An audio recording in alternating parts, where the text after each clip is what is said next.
Algumas notas sobre as mudanças com a Semana Revolucionária de Bolívia. No domingo de Ramos, a primeira novidade. A novidade nas cores, usando vermelho na procissão e púrpura na missa. Que eles diziam que era um costume da Idade Média, mas tal costume nunca foi provado. No rito tradicional, o uso da cor violeta é invariável. Suprimiram um costume antiguíssimo das casulas douradas e da estola larga. Um costume que sobreviveu desde a antiguidade e que ninguém jamais ousou retirar. Simbolizava a tristeza da igreja durante a Semana Santa. Outra novidade é de fazer a bênção dos ramos voltado para os fiéis e de costas para Deus, introduzindo assim a ideia de ações litúrgicas voltadas para o povo, mudando arbitrariamente, a bel prazer, um rito venerável e antiguíssimo. Suprimiram também o prefácio que declarava a autoridade de Cristo sobre os reinos e poderes deste mundo. E o motivo dado é que tal declaração era supérflua e que tal perda seria de, entre aspas, pouca importância. Fecha aspas. Eis o canto suprimido pelos modernistas.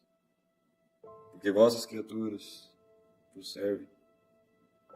Porque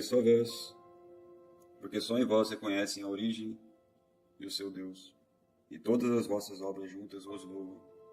E os vossos santos bendizem, porque confessam com voz livre o grande nome do vosso unigênito perante os reis e os poderes deste mundo.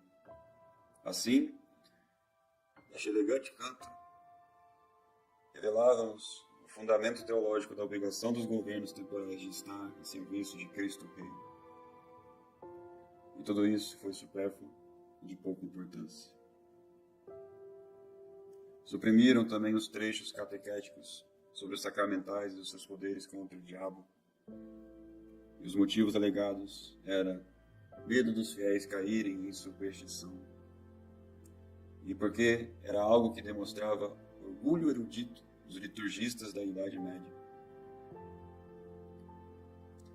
Eliminaram também o antiguíssimo costume da cruz que bate nas portas fechadas da igreja, um rito que simbolizava a resistência inicial do povo judeu e o triunfo da cruz de Cristo, que abre as portas do céu e faz a causa de nossa ressurreição.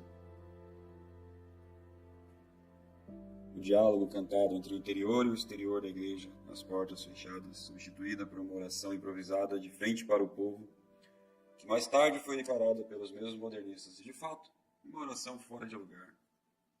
E tudo isso fruto da vontade de inovar. E antigamente a procissão terminava, como de costume, e logo em seguida começava-se a missa, com as orações ao pé do altar. Mas o decreto elimina a distinção entre a paixão e o evangelho, e também elimina a última frase da paixão.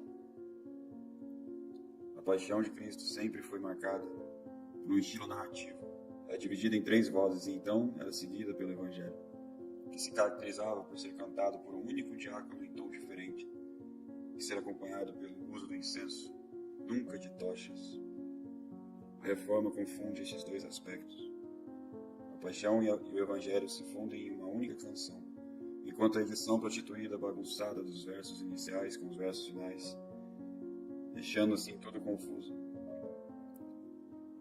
fazia, pela mistura dos versos, a perda do evangelho propriamente dito. E assim o evangelho foi de fato suprimido, eliminando-se então a passagem evangélica que relacionava a instituição da Eucaristia com a paixão de Cristo. A narrativa da última ceia foi excluída, e o motivo dado era economia de tempo. Por isso, excluiu-se então a venerável tradição da igreja.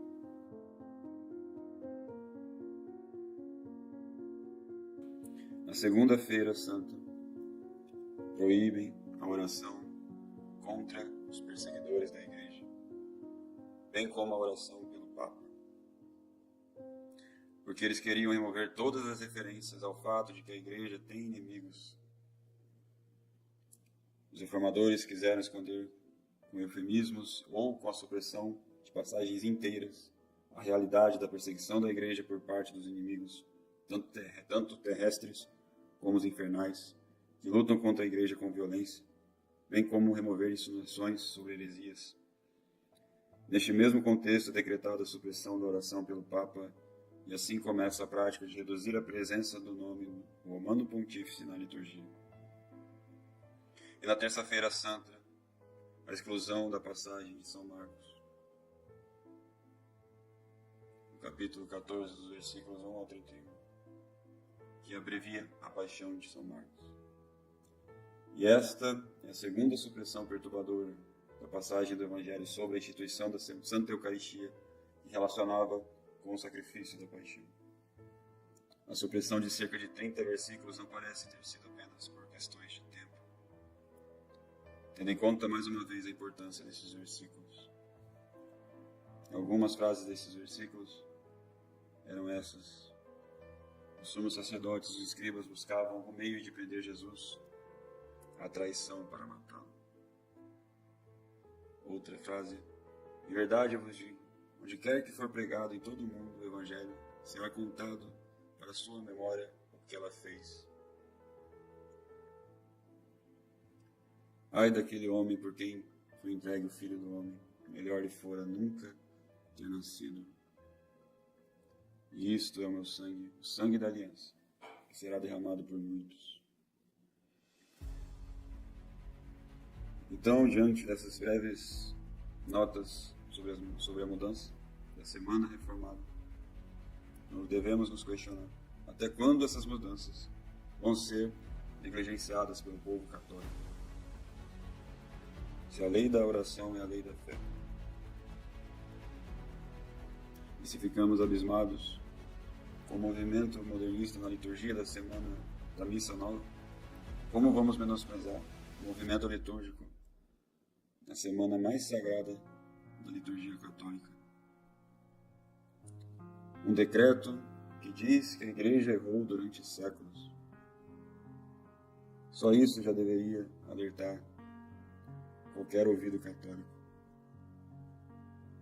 Pois quando ouvimos a Igreja errou, devemos nos alertar de onde vem essa voz. Se é a doce doutrina imaculada de Cristo deixada aos seus pastores, ou a voz de lobos com segundas intenções. Salve Maria, bom dia a todo o povo católico.